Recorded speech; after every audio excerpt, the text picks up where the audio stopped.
Hi guys, it's Chris. Or if it's easier for you, feel free to call me Krzysztof, which is my actual name. And welcome to the first episode of my new channel, The Prettiest of Europe. As the name says it, the channel is going to be about Eastern Europe, but what exactly about, I will explain you soon. But for now, I could have made this video sitting comfortably on the sofa in my apartment, but instead I decided to go for a walk to provide you some nice background so you can enjoy it even further, because today I'm in a city which is a proof that Eastern Europe is not only pretty, but many would consider this to be the prettiest place in the entire world. So which city do you think am I talking about? Let's find out. Can you recognize it? Yes, I'm in Prague. This is actually one of my favorite viewing points in the city. Not the most favorite, not number one. To the number one we'll go soon. It's actually a few minutes away from here. But still, if you are in Prague, if you want to take some wonderful photos, I am writing below the name of the place. Just type in Google Map and you will find it easily.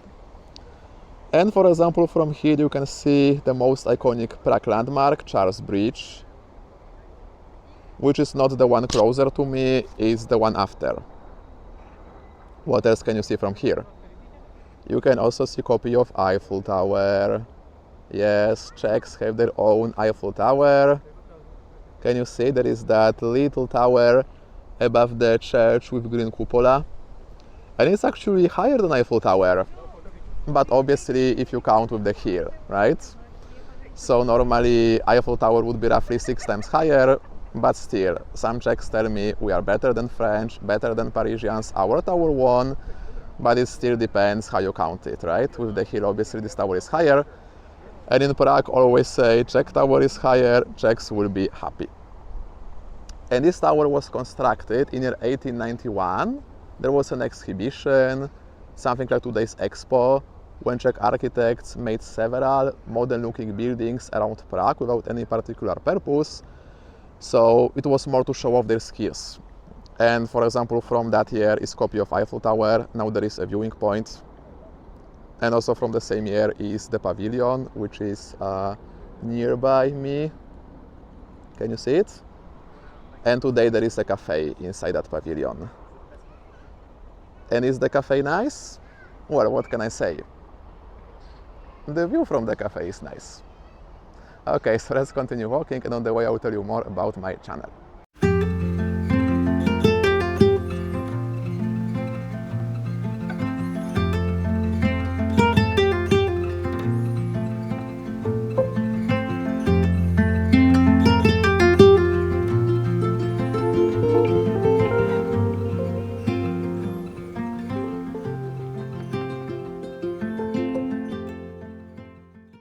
Okay, so I'm leaving the viewing point behind me. So just follow me and you will know more or less how to get to the next viewing point. My number one, as I said. And I think you've seen enough of me. So let me switch the camera opposite direction so you can see where I am. You can see some people on the way. Good. So this place is called Letna. It's a huge park. So obviously, because it's on the hill, you have nice viewing points. But also you have some lakes. Can you see? This one is actually quite new. They made it recently to make the park even nicer. You have also a huge beer garden. I think it's the biggest beer garden in Prague. It's on the opposite side of the hill, but still, if you want to get some nice beer, if you want to relax from crowds, definitely check out the park called Letna.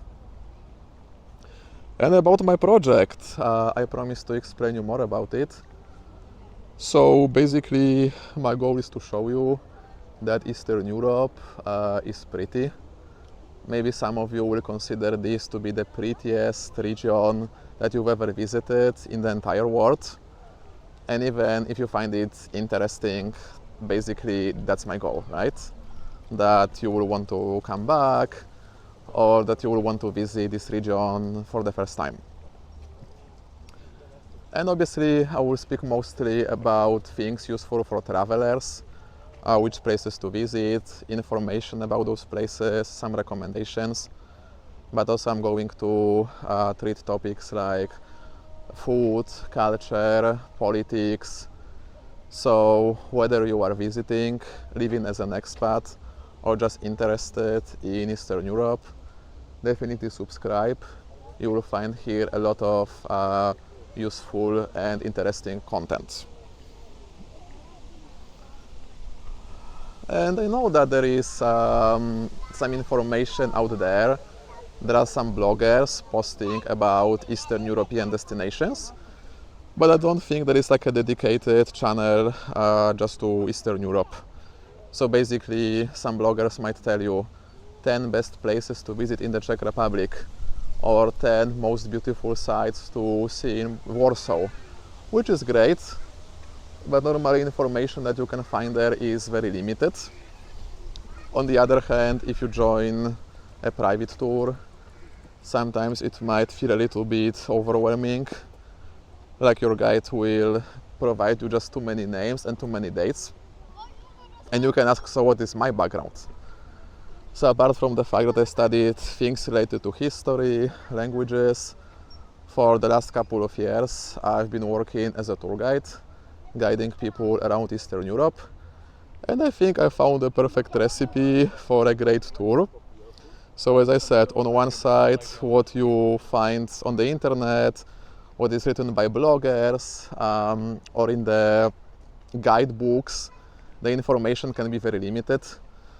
But on the other hand, if you join a tour, it can be overwhelming.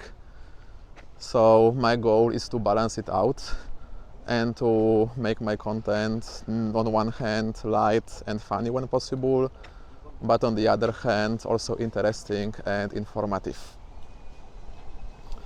Well, actually guys, there is still a little bit to the next viewing point, so let's speed up and yeah, once we get there I will tell you more, okay?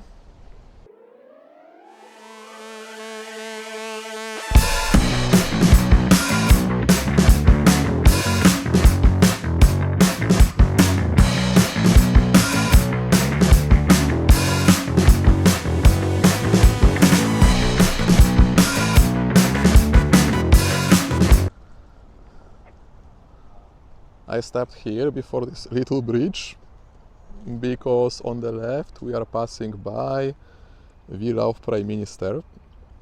I'm not sure if I can video it. I don't want to be banned from the country. I still have so much to cover. But just to let you know, if you want to see it, stop in front of the bridge and it's just on the left side, okay? Okay, so let's go before they kick me out from here.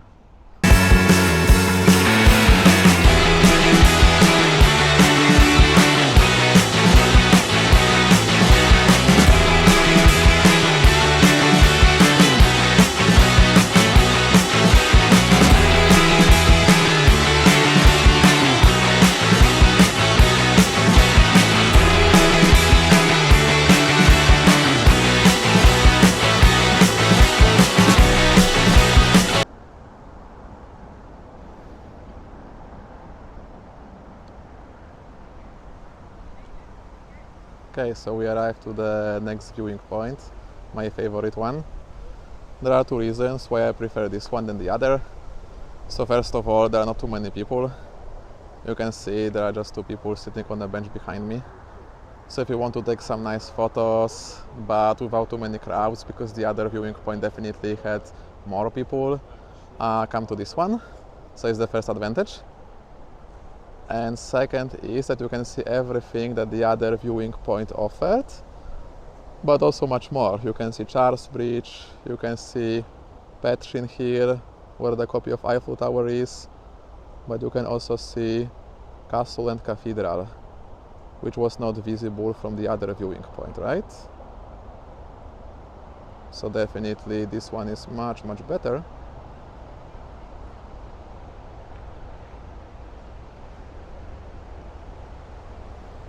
Okay, so that's it. I hope you enjoy my video. If you did, please subscribe, give me a like, comment. Oh, sorry, I almost fell. This is very important for me right now. And you also got the taste of how my content is going to be. So if you like the way I provide information, you will find many more destinations and many more videos in my channel. So for now, guys, thank you for watching and see you soon. Bye bye.